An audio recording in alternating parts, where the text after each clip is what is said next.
for some reason, I don't even know what it was. It's just when I would hear it, I would just focus on like all the sounds and just be like, wow, this is amazing. Like the drums, the kicks, the snap, the snare, the clavinets, the strings, the bridge switch ups. Like I was like, this is like a beautiful masterpiece, because the one thing about their beats is that they made me feel alive in a sense. Like it made me feel like I was listening to something that could make me feel like I could crank my head like this, but at the same time it's like emotional too. Like it's melodic. Like it's like cranking my head, but it's like this is like player, like it's smooth, you know.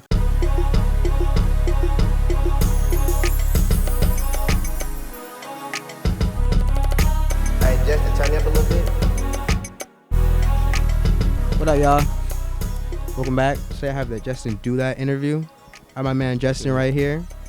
And what I like to always do with artists I'm doing interviews with is to give them a little artist bio. You down for that? Yeah. All right. Okay. All right. Let me sing out some of your accomplishments right quick. At 20 years old, 60K monthly listeners on your own Spotify account. Yes, it's true. Placements with Girls Love Dev, True. Chico Russ, True. Highway, True. Tony Snow. Yes. Yeah. Yes. Big. Crazy. Yes. Tony Snow. You have built a lane for yourself, not only using your own creativity, intelligence, but kind of re-innovating an older sound and bringing it back into a new LA scene. Yes. True. Yes, that is true. Oh, that's right. Now, with that, is there anything else you want to talk about that you think you should add in that bio? Notable achievements? Probably the fact that I think one of my biggest achievements is that I've gained over like 30 million total streams, like overall. In how long? All platforms.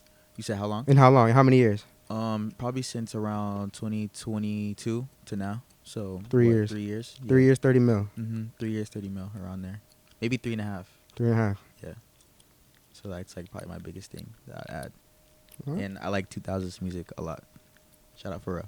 We will definitely. Oh, believe me, I know. We will definitely. We goal. are definitely gonna talk about that. Yeah, I'm really hyped for this. But first off, I just wanted to start to get to know you as the person, right? Mm-hmm. So you're from LA.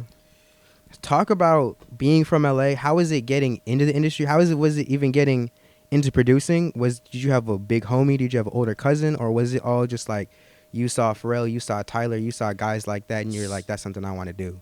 So it was more so, honestly, my mom was my influence. So when I was young, she was always playing, you know, it was probably like 2008 at the time, 2009, you know, only music that's coming out is that 2000s music. So she was just always playing music around me. And the music that just stuck to my ears was always, I didn't realize it at the time, but it was the Pharrell music. It was the Neptunes. It was, you know, Timbaland, Dr. Dre, like all those people just kind of stuck to my ear. But what really started my producing was in high school. I wanted to make beats. I started off actually making Pierre Bourne type beats, actually. Okay. So I started off in that lane. As everyone does. Yeah, I started off in that lane. I was like, bro, Pierre's so tough. Oh my gosh. Mm-hmm. But I had a friend named Jake in high school. Shout out Jake too. He moved to Hawaii, Uh-huh. but 9th grade, he had an FL Studio, and he been producing for like 3 years in middle school. Mm-hmm. So he kind of put me on and was like, okay, like this is how you do this, how you do that, this is how you do this. And then I was like, okay, like I kind of got the hang of it. But he was over here making troll songs. Like we was trolling around, we was having fun. Yeah, I was in making, high like, school, just we was making around. stupid songs, Yeah. you know. And then I transferred to Rancho High School Okay. down the street. I was at Los Osos at first. I transferred to Rancho High School sophomore year. Mm-hmm. And then that's when I met Dev, Girls Love Dev. Wow. I went to high school together. Yeah, we went to high school together. Okay. That's my bro. We went to high school. So at that time, this is 10th grade. Mm-hmm. He's a grade above me, 11th grade. Okay. So he was kind of like the nigga at school that was like, all the bitches was on him. All the bitches knew him. Was he popping in the trying to city. make music back then too? Yes, he was always on his music. He was already like kind of popping in high school a little bit. Mhm. Not like globally, but like around the schools, Mhm. like in the area. And like people just knew him. He played basketball. Like he was like tall. Like people just knew who Dev was. Mhm. So I started making beats, and then like we used to walk to class together because we had a class that was right next to each other. Mm-hmm. So we'd walk to class, and then I would play him beats sometimes, and these beats suck. This is like my first beat. These beats suck. He was always cool. He'd be like, nah, not this one, twin. Like this one, not it. And I'd be like, okay, cool. So then COVID happened, and school got shut down, and it was middle of summer, maybe August. I'm chilling, just making beats, posting them on YouTube, having fun.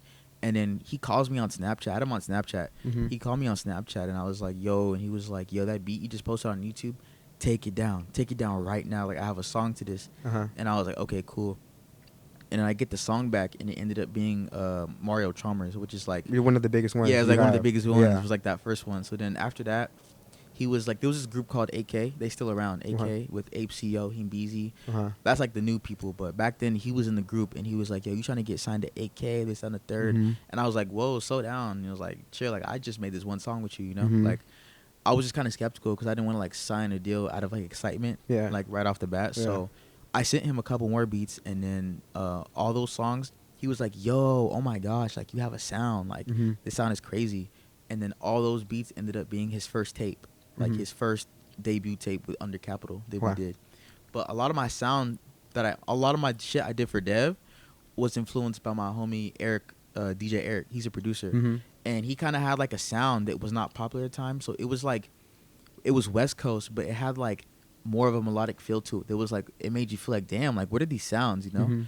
And the best way we could have described it at the time was, it was kind of just like a West Coast plug, like 2000s R&B plug with, like, West Coast drums. Kind of. Yeah. That was the best way to describe it. But then we ended up reinventing it and called it Cali Plug. So then we did that for him. And then, yeah, that was, like, what got me into making music at first, pretty much, yeah. Bet. Now, there's a lot of good stuff from that, but I want to talk about your homie DJ Eric, because you Yeah. talk about him a lot, and he seems like he was a big influence in your career path. Yeah. Talk DJ about that Eric. relationship. He's older. He's your mentor. Yeah, pretty much. Eric, that's my guy. Like, that's my nigga. He didn't. So me and Eric, when I was making beats, when I started off, when I was like nobody, I'm talking, I had like 25 followers. You know, Mhm.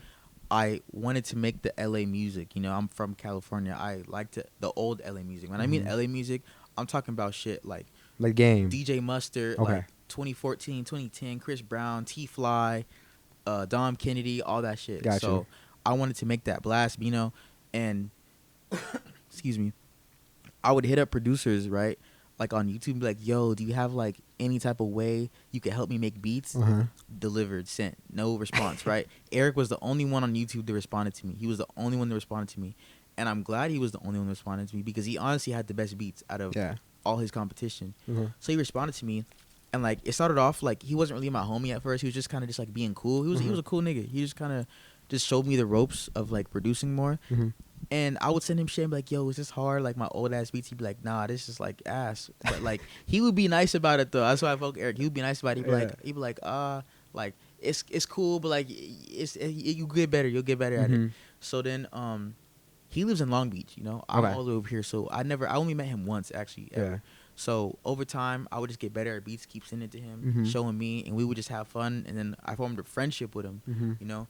And at this time, I kind of just adapted my sound, I'll say, like into his sound, you know. Mhm. So he kind of started that sound, and then I took it and ran with it and made it more popular to Yeah. like, oh shit, like, you know.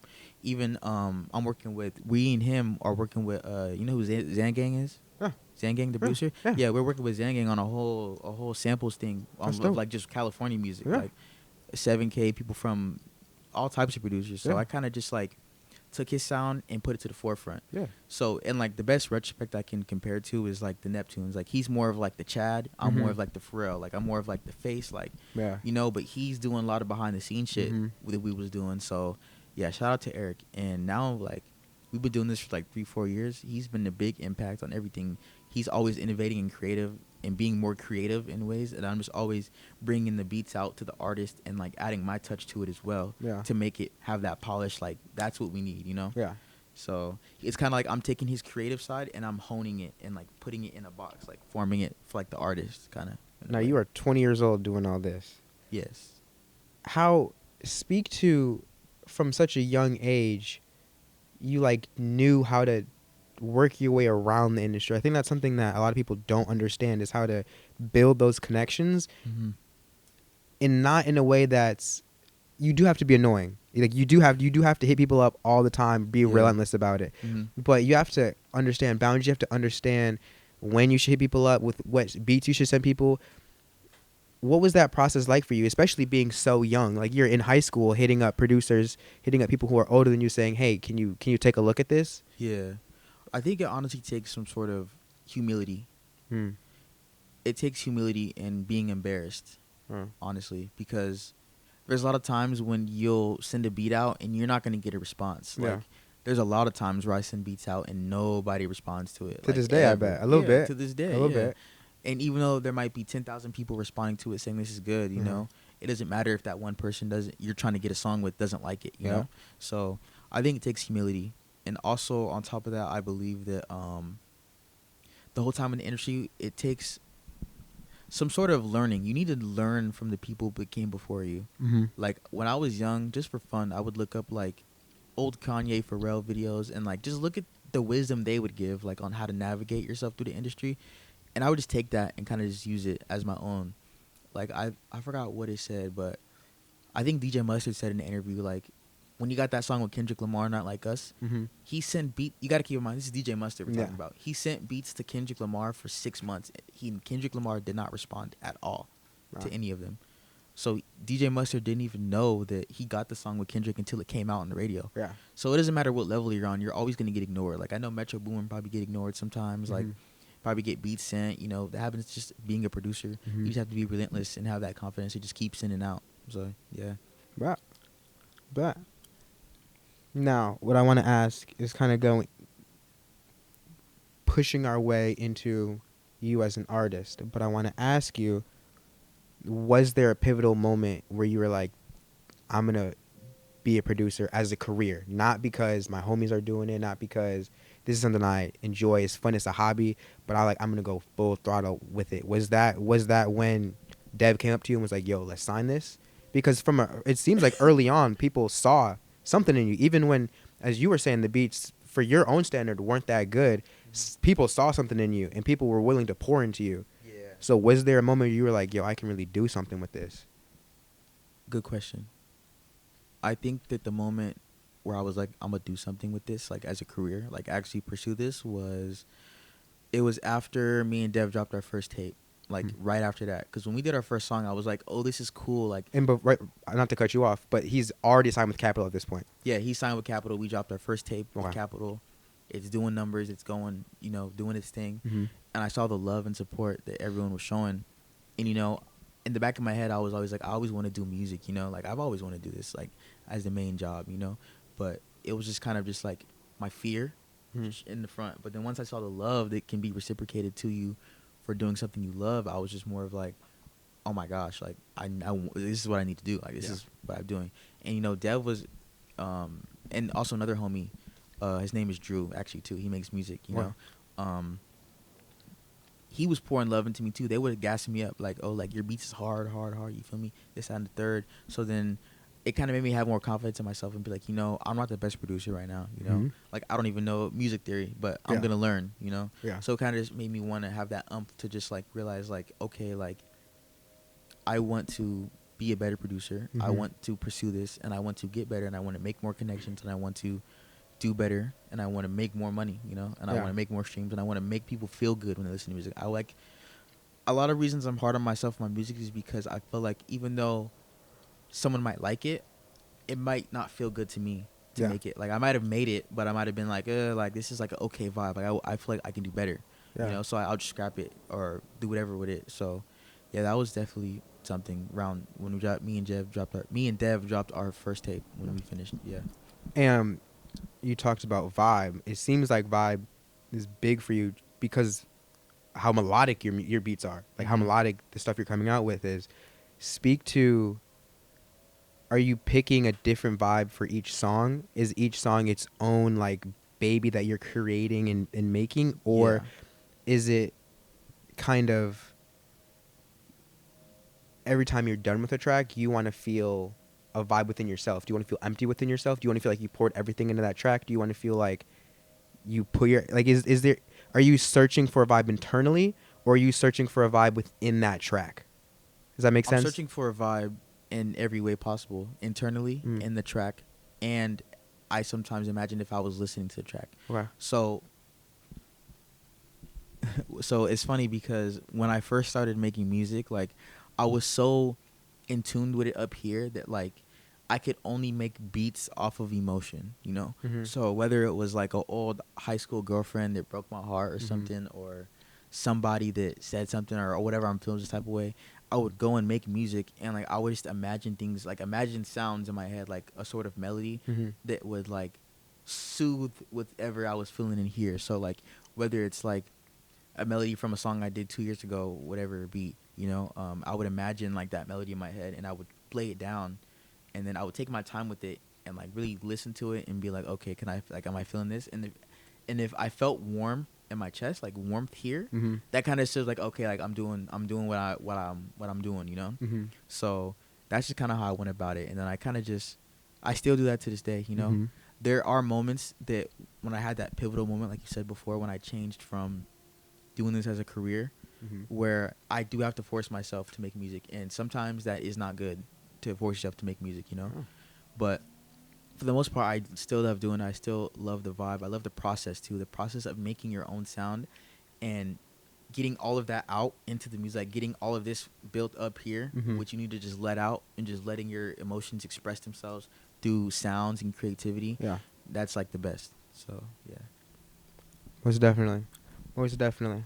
Now I want to get into kind of your artistry. I think we did a little bit of your background. We got to know more about you as a person.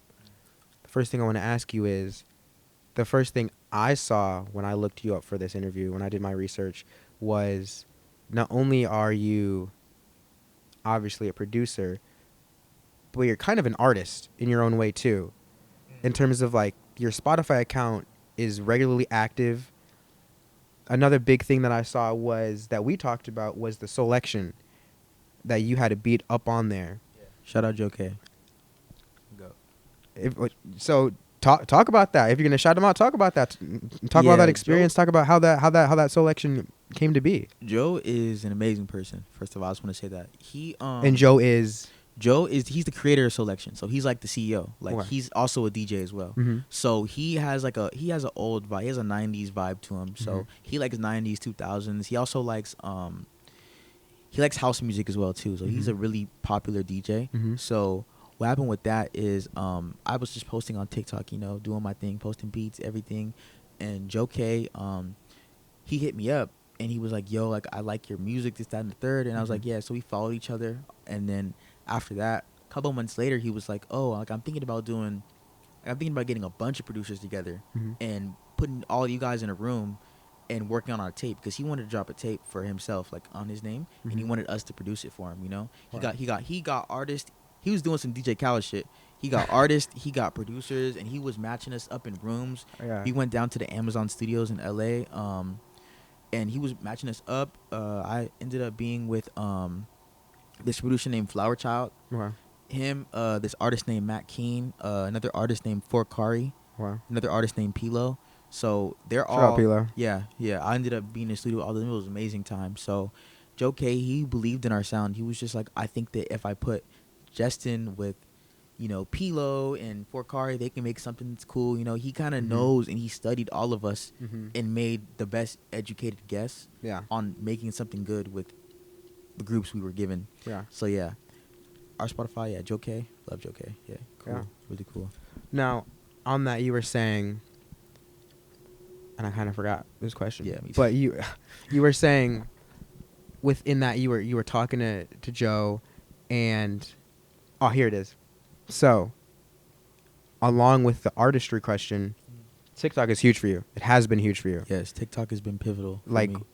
obviously, I know you're young, and like Mhm. partially, when you're young, it's easier because you're just more in tune with the culture. Yeah. But what I don't know, we talked about humility, but speak more on like you taking it and being like, I'm gonna post on TikTok, and then reaching out to people on TikTok.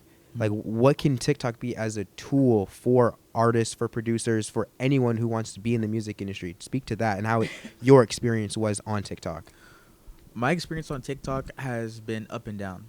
So one thing about TikTok is that, or one thing about posting, being a content creator in general, is you can't let those moments of humility define who you are as a creator. Yeah. So there might be days where you post. I mean, it happens to me too. There's days where I post and I get 50K on a beat. And there's days I post, I get 500 views on a beat, you know? Yeah. And that's not necessarily to say that your beat is bad or that you created a beat. Sometimes it has to do with the algorithm. And sometimes it's just you post at the wrong time. Sometimes you put the wrong hashtags, you put the wrong caption, you know? It didn't click with the audience, you know? And that's just what comes with content creating. You're gonna have your ups and downs, and if you can't accept that, then you shouldn't do that. You shouldn't do this if you can't accept that. And that's just what I'm gonna tell you.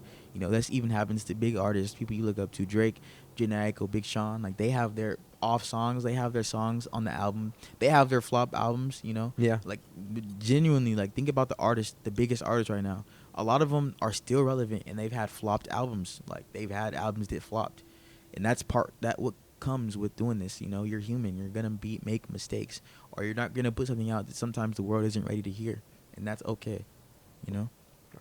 That's definitely, as a producer, you kind of have to do two roles. Yes, you have to not only bring something of value to the song, which can be the beat, but you also kind of have to adhere to the artist a lot of times. Talk about that, and talk about what is your process when you're in the studio, and sometimes when you're out of the studio, when you're just sending people loops and beats. Like what is your brain kind of going through when you're trying to create and curate a song for an artist? Got you. I'm actually going to use a real life example right now of an artist I'm trying to curate a song for. His name is Rasiah Roxon, I think his name is. Okay. He's bringing back like a 2000 Justin Timberlake, Neptunes, like singing, Chris Brown dancing, you know, vibe. But to get into it, basically, I like to study their music. I like to go back and listen to a couple of songs by them and listen to their production. I'm not listening to their vocals. I'm listening to their production. And I'm looking up, okay, who's this producer? What does their sound like? And then I bring it back to me and be like, okay, how can I adapt from what they've made and form it into something that's me at the same time? So in a way, it's like I'm listening to what he's doing on the song or on the beat, and then I'm taking back and forming it into what Jestin would do. So it doesn't sound like him. It sounds like me, but it sounds like as if I was to make a song for him. So it's like, okay, this just sounds like Jestin and Rasiah. It sounds like a Jestin beat, but it sounds like a custom Jestin beat, you know, like not something that he just made out the blue. Like, it sounds like he orchestrated this for him, like a bridge for him in the song, whatever it is. So that's kind of how I go about it when I'm making songs for artists. And a lot of times in my younger producer years, when I was like 17, 16, even 15 actually, I would make beats and I would add a lot of extra sounds, like, and that was just me being young. That's one thing. And I realized that you don't honestly need a lot of extra sounds because it takes up room for the artist. When I started actually getting in studio sessions with like Chico and all these artists, I realized, yo, a lot of these sounds you got to take out, like, or you can add them in, but you got to add them in after they add the vocals, or you got to add them in once they, So I realized that you honestly only need, for a really good beat, I would say, and this varies for each beat, to be honest, but for me, I like to stay with the melody range, no more than like 5 to 6 sounds going at once, like in the melody, you know. So I like to keep that and then have the drums because it's too much room, you know. The artist can't flow because there's too many sounds going on. And I used to like use a lot of sounds, so I understand. So Now, on top of that, you've spoken to how influential Pharrell and the Neptunes is to your sound. Yes. Firstly, let's talk about that, and then I have a follow-up question on that.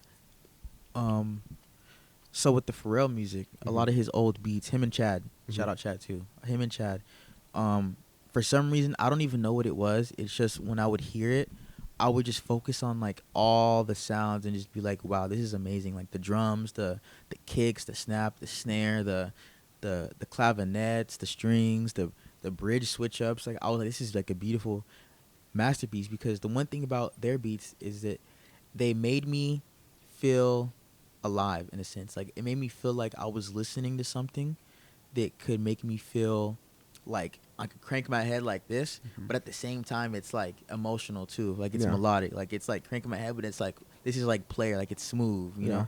And I feel like when you make music, at least this is me, I feel that you don't have to be the best producer, you know. You just need to be the most catchy, I feel like, in my sense. So, you know, there's so many producers out there that are more skilled than me, you know, but they're not in the same position I'm in. Yeah. And that's because I'm focusing on something different. They're focusing on how many layers of the beat they can add. I'm focusing on, will this be catchy enough for someone to sing this in their head 100 times? Mm. You know? So it's a different type of thinking that really matters. I think that a lot of times, Pharrell and Chad, I'm just educated guess, that a lot of their beats, it came from here as well. This really matters, coming from here. You know, you really cannot force a sound. Yeah. I think every producer's probably had a moment in their career where they tried to force something and it just ended up coming out complete bullshit, you know? So I think that it needs to be natural. You need to flow. Yeah. And you can't just don't overthink it. You just flow. Yeah. Just flow with the beats and the music. And I think something else that helps with that too is learning music theory, like piano chords. Mm-hmm. That's a big help, big help. Learn music theory. Yeah. And now that you've learned music theory, I assume now you think with music with your head much more than when you previously were.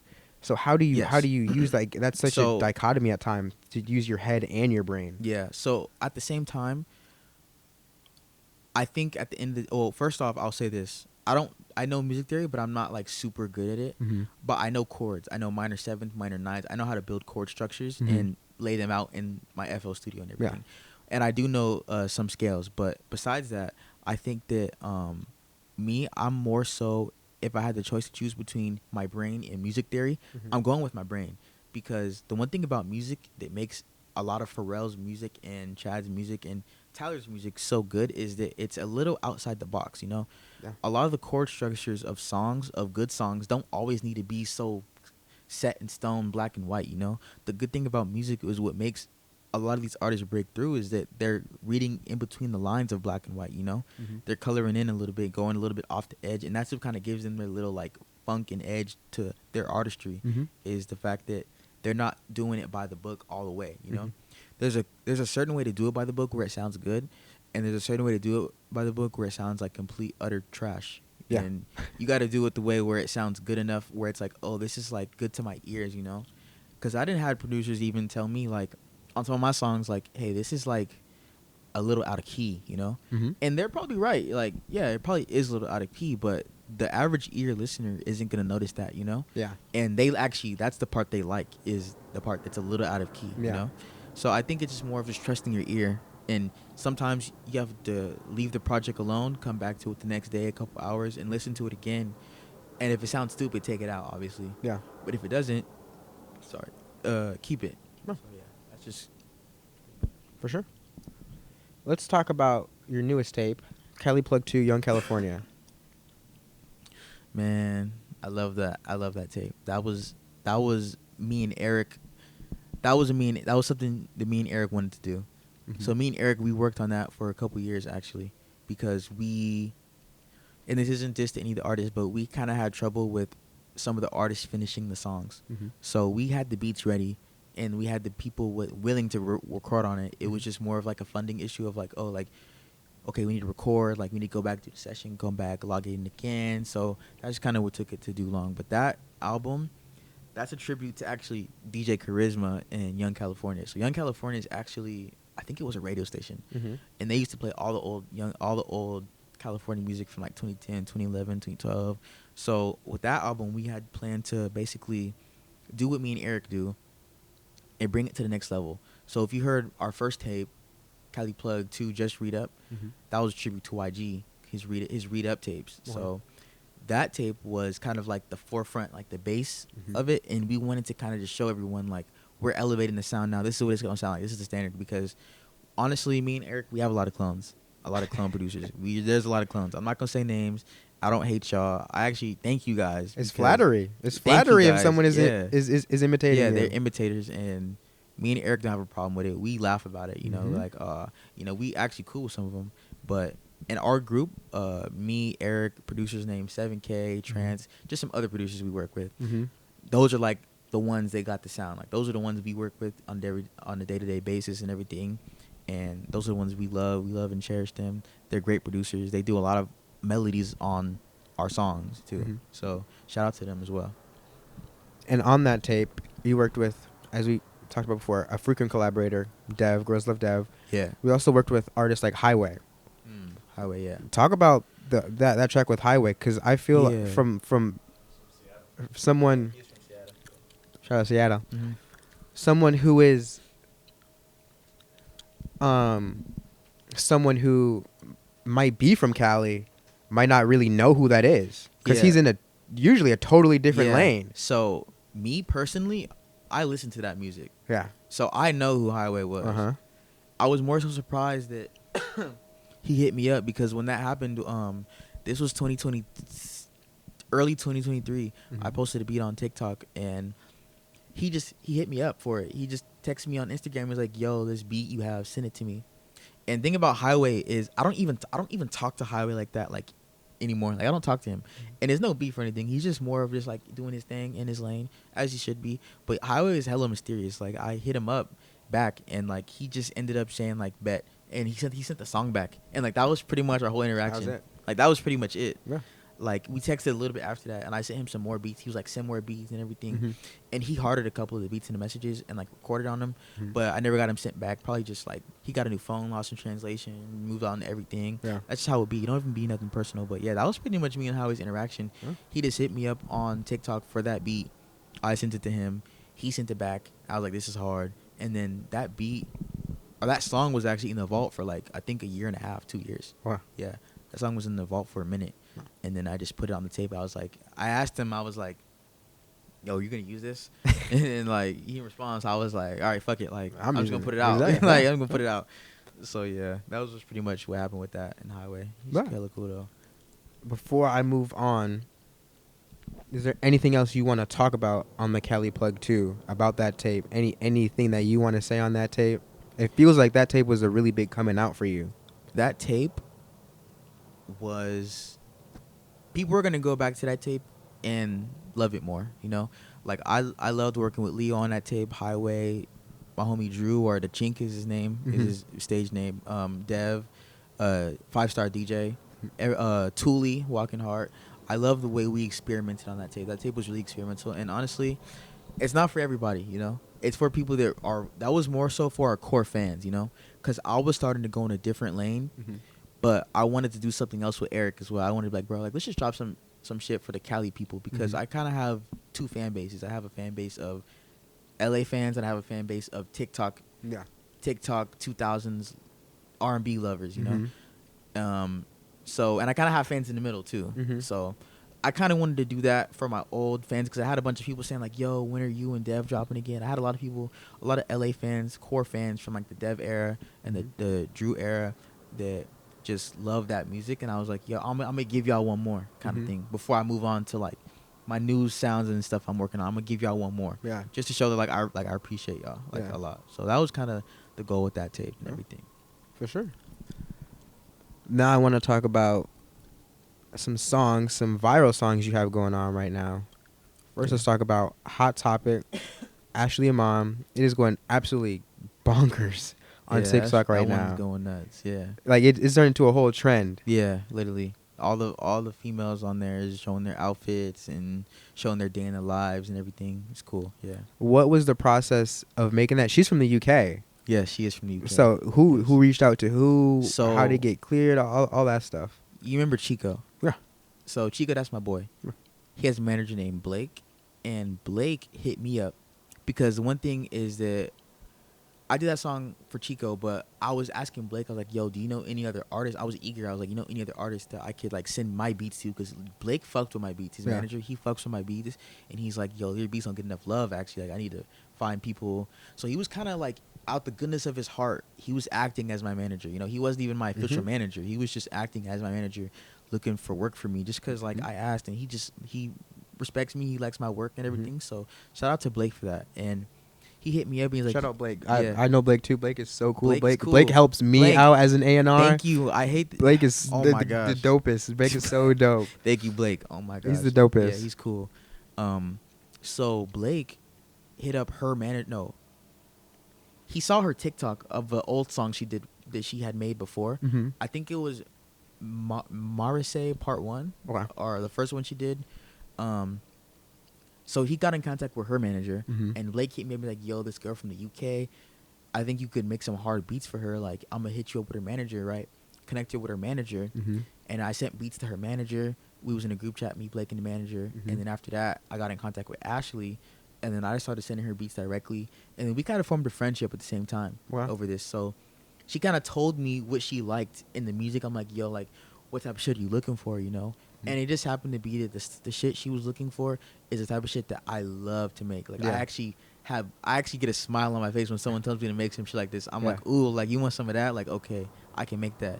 She was looking for that old Britney Spears, that old Bobby Valentino, that old Neptunes, like, that old, like, what's the word I'm looking for? Like, raspy 2000s girl voice where it's like that, steamy voice. That's what she was looking for. So I was glad I was able to make that for her. We made a couple songs, actually. We have, like, I think released, we have 2. But Hot Topic I made that beat for her. I wanted to make her something that sounded like a breath of fresh air. Okay. Like, that's literally what I was going for. Like, I wanted to make it sound like where you open up your blinds in the morning, you look at the sun, and it's just like you hear this beat playing. So I made that for her, send it to her, and we're on a time zone difference. So a lot of the times I'm making beats, it's like sometimes I'll be doing it midday, and a lot of time it's at night. Sometimes it's early in the morning, not really anymore. But yeah, so I sent her that beat, and then she loved it. She hearted it. She was like, "Don't send this to anybody. I got this." Like, I was like, "Okay, bet."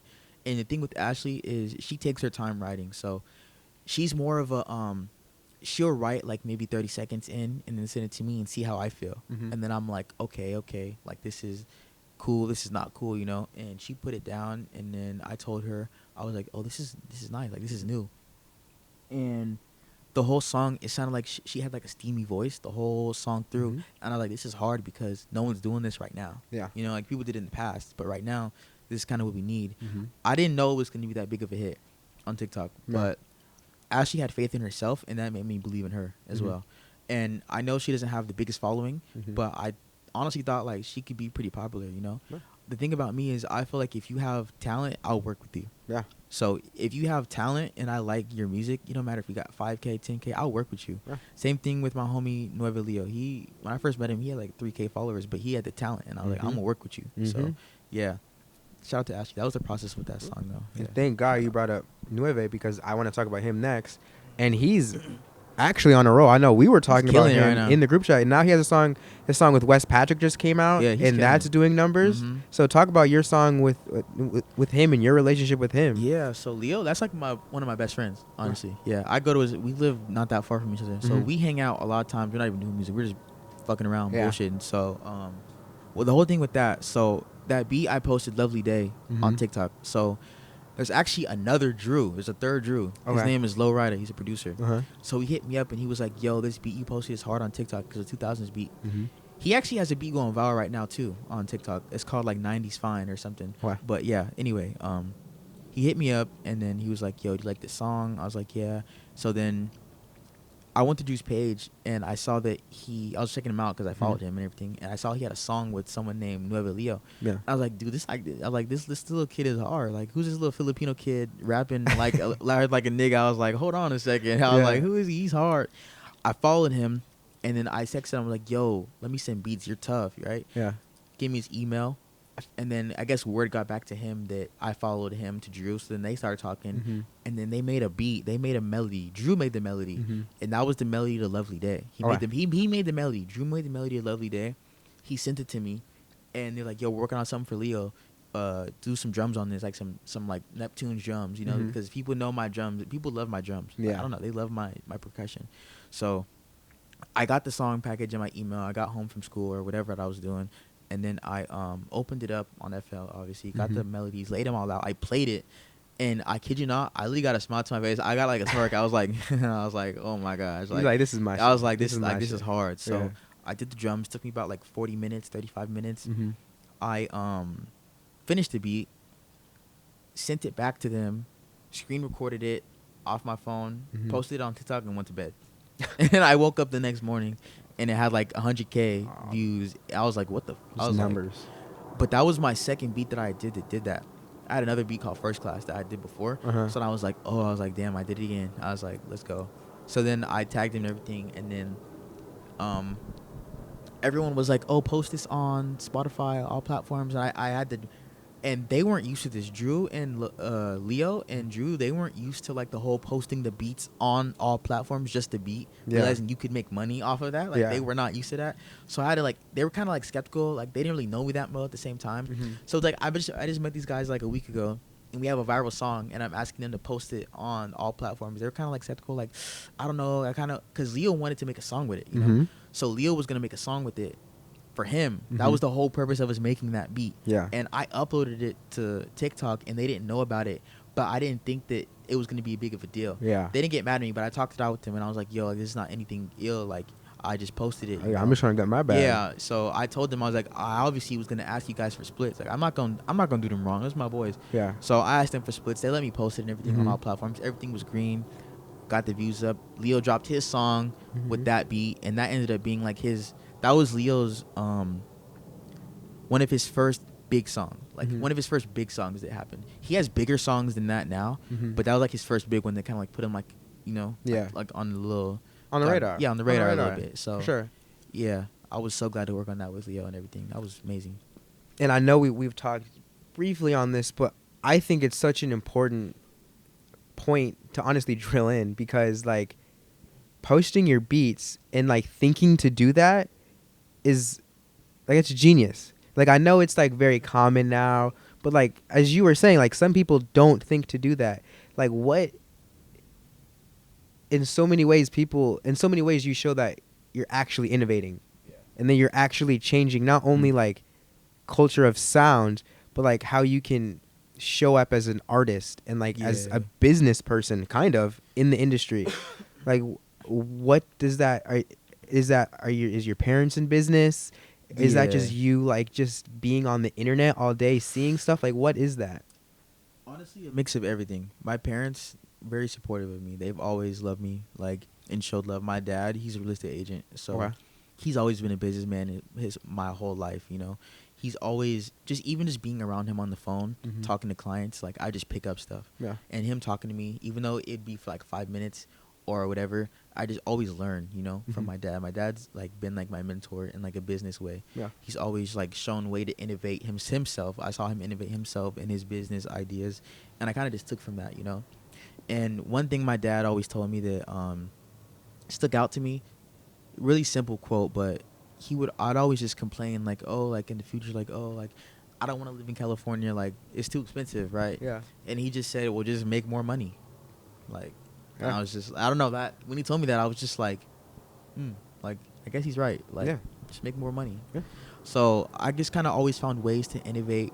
You know, I always wanted to tell myself, like, if this doesn't work for me, I don't want to be 40 and say I didn't try hard enough, you know? So I think posting on TikTok and just posting in general was me showing me trying, you know? And then God just did the rest. Like, God saw me trying. He saw me posting, you know, up late nights, sweating, like, making beats, like, having headaches, going to sleep headaches, waking up tired, mentally tired. And he took the rest from there. He took the rest and just did it all for me. I would pray to him, be like, you know, so God's a big deal in my life. Like, I pray to God about everything. I go to him first. So, yeah, that was just kind of where that came from, my business side. And I also think being young as well. Being young, you just kind of have an edge on you. You can kind of predict things. Like, me and my girl, we actually talk about this a lot. We always talk about, like, the next fashion trends, like, trying to predict, like, oh, what do you think's going to be trending this year? And, like, half the time we're right. Or, like, more than half. And I think it just comes with just being young and being in tune with the culture, you know? And that's something that the labels don't know how to do, you know? That's why they always sign artists. I don't want to get too deep into that and get off topic, but a lot of labels, they will try to get an artist and get them to change their whole sound. And then when they flop, they're like, why'd you flop? Well, because you took them out of the culture. That's why. But, yeah. That's just pretty much. That's important. It's important. Let's see what else I have. Honestly, it's been 45 minutes. Dang, that's fast. I know, it's 6:35. You got here at 5:40. Damn. I don't have anything. We went through everything I wrote down. Shit. I want to tell you, I appreciate you, bro. I appreciate you coming through. I appreciate you supporting the vision. I support, bro. Like, shout out Ella. We couldn't do Ella's podcast today. She had a busy day. I'm actually off topic, but me and Ella are gonna work on something soon because she asked me for beats a couple times. Yeah, That's she can sing. She you can already sing. you already know that Yeah. should happen. That Yeah, should I have know. happened. I And as good know. as it should happen. It's gonna happen. Yeah, that's what I'm You know what I'm saying? But So shout out Ella, shout out Chico. shout out Ella. We gonna get everyone like shout out, Mhm. bro. Shout out young LA, literally. Yeah. Because like how you were saying, I know Blake through Ella too. Mm-hmm. I tapped in with Yeah. Blake because like artist manager, he's huge Mm-hmm. in terms of knowing stuff. And I guess we could talk about is before we end it, community. Like what? First of all, how did you kind of gain community in music? It's one thing to gain community as okay, I live in LA or I live in the IE and you know I know Deb because I go to high school with him. Yeah. But that's only one portion. That's only one segment of Yeah. that. How did you gain community through music? Ooh, honestly, I think it's just my personality. I genuinely think it's just my personality of What about your personality?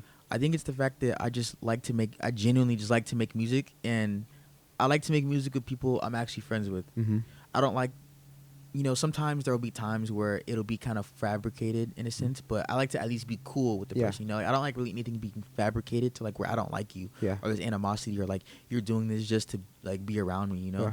And I think that people sense that. People Mhm. sense that energy in me, and they know it's genuine, and I Mhm. get the same thing back. And I think a lot of times it comes around, people always say the quote like, you are what you attract, or you attract what you are, Yeah. stuff like that. So I think I just attracted people that were like me, Yeah. that kind of had the same same sense of humor, the same goals out of life, the same goals out of music. Mhm. And we kind of just bonded over that, bonded over whatever it was, bonded over life, camaraderie, Mhm. a lot, everything. So I think that's kind of just what made my community stronger, and the community around me push me, and me push them. So yeah. And the final question I probably have is, I really like how you said you're big into spirituality and big into God. That's Mhm. huge. And it also Really seems big. like you're big into energy, which, as we know, is directly associated with God. Yeah. Just speak a little bit more on that energy and, being so young. I think a lot of times being young, you don't really understand how to tap into those emotions. They feel Yeah. uncomfortable. Mhm. Do you come from a religious background, or is it just you just are able to connect with those emotions inside yourself Yeah, and look at so- something deeper? As far as I remember, my grandparents and my parents were all in the church praying Jesus in the Bible. When I say spirituality, I'm not talking about crystals. I'm not talking about people doing this or all this other new age spirituality. I'm talking about stone, like Jesus the Bible, Yeah. not religion, Jesus in the Bible. Yeah. My grandma was a praying woman. She raised my mom and my aunties with my grandpa. She was a strong praying woman, and my mom always tells me stories about how like people would just randomly come up to her on the street, not even knowing her, and saying like, "Can you pray for me?" Yeah. Like that's crazy, Yeah. right? Right. My dad, he wasn't into praying until he met my mom. Like he wasn't into God until he Mhm. met my mom, and then it turned out actually he became really like a lover for like a God lover, Mhm. like he loves God, and he kind of brought that down to us, and they Mhm. kind of just showed us like how wicked and turning this world can be, Yeah. and how cutthroat it is, Mhm. if you're not in your word and you're not protected by God, how Yeah. you can really get caught up in something you're not even realizing you're caught up in, Yeah. like it's so easy to get caught up and be led the wrong way. Mhm. There's so many times I hear people talk to me, and I'm just like, yeah, like not even an ego thing, just based off what the word says of God, like I'm just like, yeah, you're not on the right path right now. Yeah. Like, and that's okay, you can be on the right path, Mhm. but that's just kind of my religious background, is that Yeah. I get that from my mom, my dad. They're always telling me like to pray, and always telling me the right thing to do. Mhm. Ever since I was little. Sometimes it can be annoying because it's like they tell me 20 times, like I'm like, oh my gosh, like right before I leave, Yeah. my mom telling me something, I'm just like like okay, Yeah. like but it's real, like it's true, Yeah. and I didn't see God work in my life in many ways, Ah. and that's also amplified my faith. So that's pretty much where I come from. Yeah. And I just wanted to follow up on that. You're going into an industry, as you already know, very manipulative, very Demonic, very we can use demonic, but I'll say manipulative and has ulterior motives. Yes. For individuals. Yes. For Yes. individuals. Yes. How do you see yourself navigating through this career path that you built out for yourself at such a young age, but still sticking to your own morals, still sticking to your own familial background, and still wanting to be the righteous man that you currently are? One word: boundaries. Yeah. A lot of people, when I hear stories of something happening to them in the industry, you know, a lot of them, they were young, you know, I can't Mhm. blame them for that. They're just manipulative. I think it's just more of learning from them, Mhm. you know.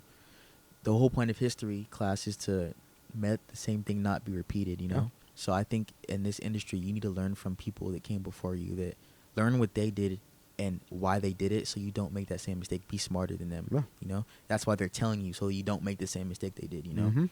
Also having boundaries and realizing that at the end of the day, when all said and done, when you're on your deathbed, like none of this matters, you Yeah. know. Actually, like, the money doesn't matter, the fame doesn't matter, the chains don't matter, the tattoos don't matter, the females don't matter, none of it matters. It's just gonna be you facing with God at that point, you know. And you know, you can enjoy your time here on earth, but don't let it consume you so bad that you throw away your soul and your spirit and your morals that you were raised on. Yeah. You know, because at the end of the day, it's not that important, you know. No. You might want it really bad, but don't do it. I think people need to trust God and realize that you turning down that opportunity, you closing that door, you choosing not to do that, God is going to bless you 10 times more than you would if you took that opportunity. Oh. Because you don't know, it might be good right now, but in 5 years, that might not been the best decision you did, you know. And in 5 years later, the person that didn't do that might be in a way better position than you are, you know. So I think it's just more patience and having boundaries. You're 20 years old. That is so fucking insightful. Like, do you understand that grown men don't understand what you just said? Yeah, I do. I do understand that. And honestly, I don't know. It just comes to me. I just Yeah. pray a lot. You know, just got to be focused. Yeah. That's all I have, man. Y'all, thank you for tuning in to this interview. We have the Jestin interview. Shout out Drew, man. Shout out you. Like, for real, shout out you. Like, you accepted this and you came here and you were amiable and you were exactly how you come off. Huh. You greeted everyone in the house. You Yeah. greeted my podcast homies. You talked to us. You chill with us. Mhm. And that's going to take you far. It's going to take you far just being a good person. Yeah. No matter how big you get in this shit, Mhm. I've seen, like, any, like, people you could think of, right? Mm. People who are famous on TikTok, Have egos. everything. But just being a good person and treating people with respect Yeah. and the dignity is so important. Mhm. So however talented you are is amazing. But the fact that you are a good young man, a Christ-following young man, Mhm. is even better. I Thank want to you. thank you, bro. Thank you for your time. Thank you for your words. Thank you for course. all the energy that you put into your music. Let the people know exactly what you have going on. Some new stuff. You have an album coming out. You got tracks coming out. What is in store for you? I'm working on three things right now. So first thing I'm working on is I plan on dropping another instrumental tape of like maybe 4 or 5 beats sometime this year. I want to say within the next 2 to 3 months. I plan on dropping that. Mhm. After that, I'm hoping on dropping a 2000s R&B and eclectic R&B album, and I hope on getting Leo, Ashley, Mhm. Chico, and it's just gonna be straight R&B. I did my LA stuff. Yeah. Now I want to do some R&B, like some R&B, Going different pop, lane. my different lane. I want to elevate the sound, so Yeah. I want to get those artists, Resiah, Roxanne. I want to get some other producers on there. Met Tonight, Zenmis, Gabbins. There's some producers Yeah. that be on TikTok, I know, and stuff. So yeah, I want to get everyone on this. I'm talking about. I want to bring everyone that's in my lane Mhm. on TikTok and music in general. Chico, Leo, Ashley, people I just listed. Mhm. I want to get us all on something big. I want to just like have a tape and just maybe 5 songs, 5 to 10 songs. I executively produce it, you know, obviously with some of my co-producers, Eric or 7K or Mhm. Zangang or anybody, you know. Yeah. So, yeah, that's what I'm working on right now. And I plan on dropping that hopefully I'm gonna take my time with it. I'm gonna aim for the end of the year. Okay. So that one's gonna be a minute. So you might not get that till like October or something. But yeah, I have a couple songs off there done, but they still need some work in. So yeah. Well, final thoughts. Tell the people where they can find you, what you want them to find you on TikTok, Instagram, BeatStars, all that stuff. TikTok, BeatStars, Instagram. Follow my Twitter. I just be posting dumb shit that I think at 3 a.m. YouTube. Yeah, that's about it. Jestindothat, all of that. There it so is. All right. Jestindothat. So BeatStars, Instagram, TikTok. Actually, I lied. My TikTok is different. My TikTok is Stuck in My Glow. So Stuck, StuckInMyGlow. Stuck in My Glow. I also have another TikTok, Jestin. It's a second account. It's my alter ego where I post different beats. It's Jestin, ProdJestin. That's it. Thank you. Justin, thank you so much, man. It was an honor. Thank you, bro. Of course.